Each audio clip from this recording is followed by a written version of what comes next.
Yuk, dukung UFIT TV dengan belanja di UFIT Store. www.ufitstore.com. Bismillahirrahmanirrahim. Perkenankan kami berbagi tentang aturan berdiri ketika sholat. Berdiri ketika sholat fardu merupakan rukun sholat. Sedangkan sholat sunnah boleh dilakukan dengan berdiri maupun sambil duduk. Orang yang mampu dengan mudah untuk berdiri tidak boleh sholat fardu sambil duduk. Orang yang sholat fardu sambil duduk padahal dia mampu berdiri, maka sholatnya batal dan harus diulangi. Orang sakit yang masih mampu berdiri namun dengan susah payah, boleh sholat fardu sambil duduk. Tetapi, jika berusaha untuk sholat sambil berdiri, maka pahalanya 2 kali dari pahala sholat sambil duduk ketika sakit. Sholat sunnah boleh dikerjakan sambil duduk, meskipun orangnya sehat dan mampu berdiri. Hanya saja, sholat sambil duduk pahalanya setengah dari sholat sunnah sambil berdiri. Nabi SAW bersabda, "Man shalla qa'iman, fahuwa afdal. Wa man shalla qa'idan, falahu nisfu ajril qa'im. Wa man shalla na'iman, falahu nisfu ajril qa'id." Orang yang sholat sambil berdiri adalah yang paling baik. Orang yang sholat sambil duduk mendapat pahala setengah dari yang berdiri. Orang yang sholat sambil berbaring mendapat pahala setengah dari yang duduk. Hadis riwayat Bukhari. Untuk sholat yang bacaannya panjang, misalnya sholat malam dengan membaca surat Al-Baqarah, dibolehkan untuk berdiri sambil bersandar, sebagaimana yang dilakukan para sahabat ketika melakukan sholat tarawih di zaman Umar radhiyallahu anhu. Bagi yang tidak kuat untuk berdiri lama ketika sholat, dibolehkan untuk duduk di tengah-tengah sholat. Orang yang sholat sambil duduk dan tidak bisa untuk sujud di lantai, maka ruku dan sujudnya dilakukan dengan isyarat gerakan punggung, di mana posisi punggung ketika sujud lebih rendah daripada ketika ruku. Berdiri dan duduk ketika sholat jamaah. Jika imam sholat sambil duduk sejak awal sholat, maka makmum sholat sambil duduk.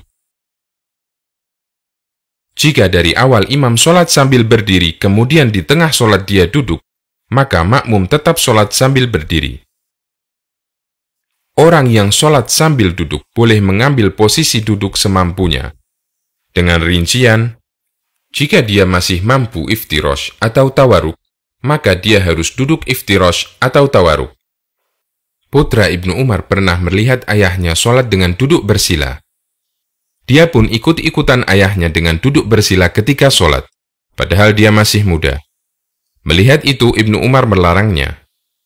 Duduk yang sesuai sunnah dalam sholat adalah iftirosh. Yang aku lakukan kemarin karena kakiku tidak kuat duduk iftirosh. Hadis riwayat Bukhari. Jika tidak mampu duduk iftirosh atau tawaruk, boleh duduk dengan cara apapun semampunya, seperti duduk bersila atau duduk di atas kursi.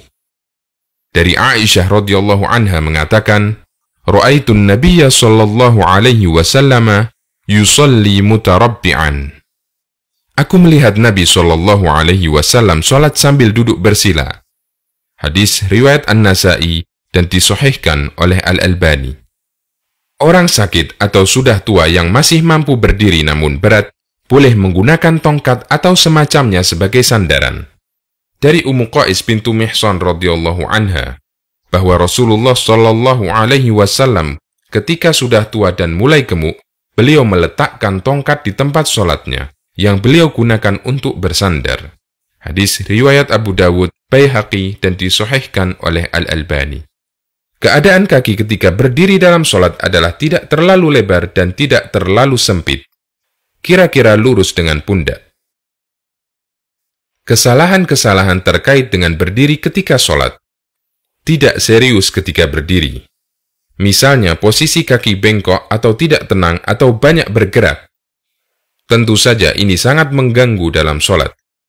Allah berfirman, "Wa qumu lillahi qanitin." Berdirilah kamu dengan tenang karena Allah. Quran Surat Al-Baqarah ayat 238. Kaki terlalu lebar atau terlalu sempit. Posisi kaki yang terlalu lebar akan mengganggu orang lain ketika sholat jamaah. Sedangkan posisi kaki yang terlalu sempit menyebabkan shaf ketika sholat renggang. Karena shaf yang baik adalah pundak bertemu pundak di sebelah kanan dan kirinya. Dan kaki bertemu dengan kaki orang yang berada di sebelah kanan dan kirinya. Semoga Allah memudahkan kita untuk menyempurnakan setiap ibadah kita.